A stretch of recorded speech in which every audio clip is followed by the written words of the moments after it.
A ver, pensemos en esto un momento. Cambio climático, la economía. ¿Cómo puede ser que ante el mismo problema la gente proponga soluciones que son, vamos, diametralmente opuestas? Pues no, no es que sea algo aleatorio. La verdad es que todos, casi sin darnos cuenta, usamos una especie de guión oculto que nos va guiando. Y hoy, precisamente, vamos a intentar desentrañar ese marco invisible, las ideologías políticas. Es que es un bombardeo constante, ¿verdad?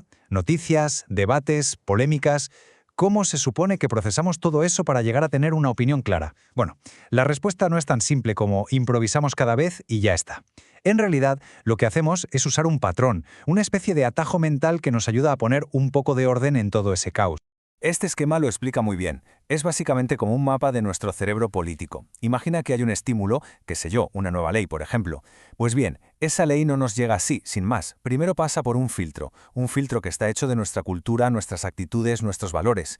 Y solo después de pasar por ahí se convierte en una conducta, una opinión, un voto, una acción concreta. Y claro, las ideologías son, por así decirlo, el motor que hace que todo ese filtro funcione. Vale, hasta ahora hemos hablado de un filtro, de un mapa, pero vamos a ponerle ya su nombre formal. ¿Qué es exactamente entonces una ideología política?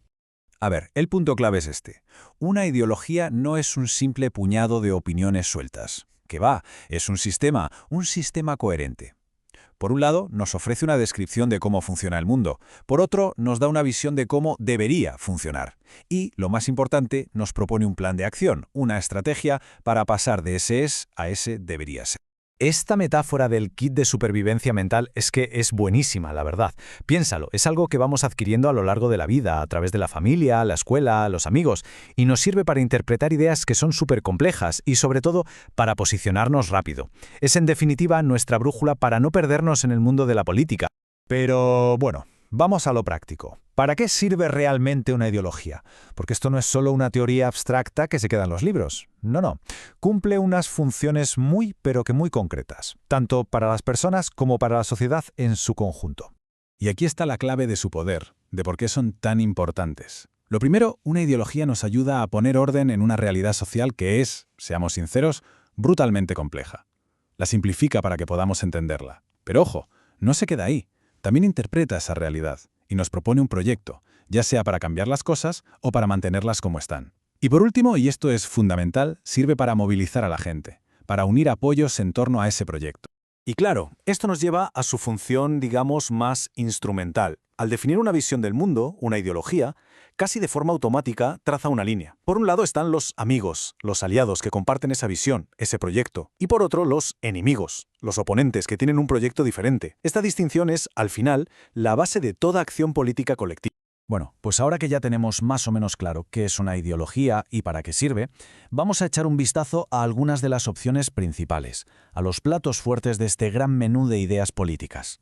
Y el primer plato es el liberalismo. Para entenderlo hay que viajar un poco en el tiempo. Nace, básicamente, como una rebelión contra el poder absoluto de los reyes, contra el antiguo régimen. La idea central, la que lo cambió todo, era que los individuos, las personas y no la corona, debían ser el centro del universo político. O sea, el núcleo duro del liberalismo es el individuo y su libertad. Esos son los valores supremos. ¿Y el Estado qué papel juega? Pues se le ve como un árbitro en un partido de fútbol. Su única función es garantizar que se cumplan las reglas, que nadie haga trampas, pero desde luego no juega para ningún equipo. La idea es que la libre competencia entre todos, de forma espontánea, acaba generando el mejor resultado posible para la sociedad. Claro, un cambio tan radical como el que proponía el liberalismo, como era de esperar, generó una reacción muy fuerte. Frente a esa defensa a ultranza del individuo y de la ruptura con el pasado, surgió una ideología que defendía, pues, justo lo contrario, el conservadurismo. Y aquí el contraste es clarísimo. Para el conservadurismo, la comunidad siempre está por encima del individuo. Es justo al revés que el liberalismo. No se fía de los grandes cambios ni de las revoluciones, al contrario. Tiene un respeto profundo por la sabiduría que se ha ido acumulando en la tradición. Y por eso mismo, a diferencia de los liberales, defiende un Estado fuerte, un Estado que intervenga para proteger esos pilares que considera fundamentales: la familia, la religión, la comunidad. Pero ahí no acaba la cosa, porque el liberalismo tuvo otra gran respuesta. Esta vez, la crítica no venía tanto de la defensa de la tradición, sino de las enormes desigualdades económicas y sociales que estaba creando el nuevo sistema industrial.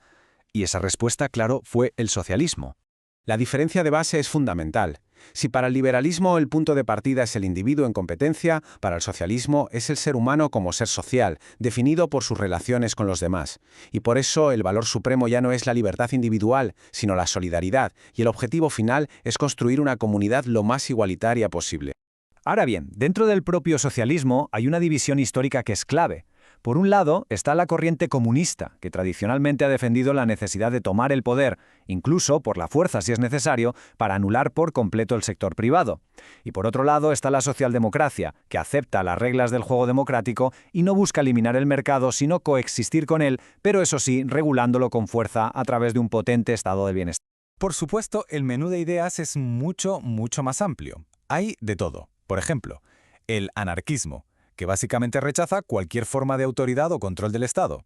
Y en el extremo opuesto tenemos ideologías que lo exaltan, como el fascismo, donde el individuo no es nada y lo debe todo a la comunidad nacional y a su líder.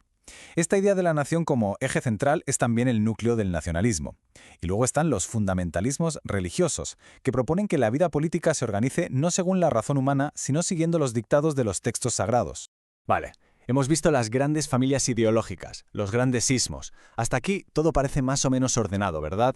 Liberales, conservadores, socialistas, pero es justo aquí donde la cosa se pone mucho más interesante.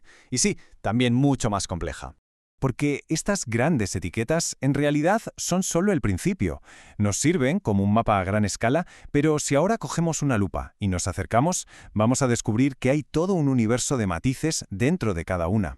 Y este gráfico lo muestra a la perfección. Fíjate, dentro del liberalismo, por ejemplo, conviven el liberalismo social con el neoliberalismo, que a veces chocan bastante. Y dentro del socialismo, imagínate, encontramos desde el socialismo cristiano hasta el marxismo. Al final, cada granismo es como una enorme familia, con un montón de ramas que muy a menudo están peleadas entre sí.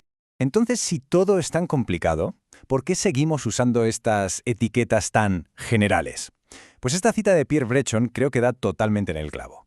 Necesitamos conceptos simples para entender, al menos en un primer momento, nuestra posición. Son necesarios como punto de partida. Son como el primer escalón para empezar a orientarnos en este mapa político tan enrevesado. Así que, para terminar, la pregunta clave no es si usamos o no un filtro ideológico. Eso ya hemos visto que es inevitable, todos lo hacemos.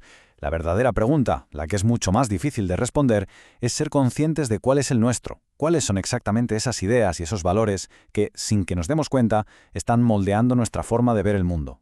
Ahí queda la reflexión.